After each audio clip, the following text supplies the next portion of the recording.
This sprinkler is broken and it's causing the water to leak and be wasted. Because the water's leaking, there's not enough pressure in the lines, so the sprinklers don't work correctly and can't pop up. To fix this, I have to replace the sprinkler head and also make sure that there's no other problems with the sprinkler line. To start, I'm going to cut the grass around the sprinkler on a 45-degree angle. Then I'm going to move the sod in one piece. Next, I'm going to carefully dig around until I find the flex pipe or PVC pipe connected to the sprinkler. This sprinkler is connected by flex pipe, but it's way too close to the surface, so later I'm going to have to bury it deeper.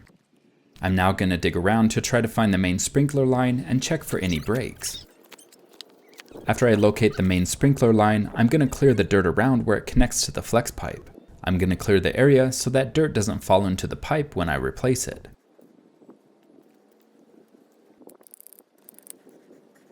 I don't like to reuse the elbows, so I'm going to replace it with a new one just in case there was a crack on the old one. I'm also being very careful not to get dirt into the main sprinkler line. I'm going to put a dab of soap on the elbow and then heat up the pipe so that it goes on a lot easier. I'm also installing the flex pipe more deep into the ground so that it doesn't get damaged. I'm now ready to install the new sprinkler, so I'm going to screw it on to the elbow joint on the end of the flex pipe. When I set it in place, I want to get it as close to the edge of the cement as possible. Now I'm going to pack down the dirt and put on the old sod. The old sprinkler was bigger than this new one, so I need to bring in some new dirt to fill in any gaps in the soil.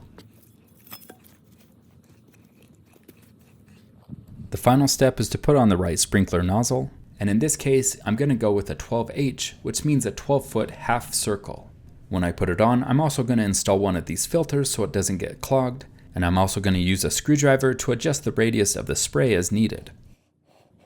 To install the nozzle, I'm going to lift up on the cap, untwist it, then install the filter and nozzle head. After installing the nozzle, I'm going to twist the sprinkler head so it sprays out in the right direction. Finally, I'm going to go inside and turn on the line to test the sprinkler.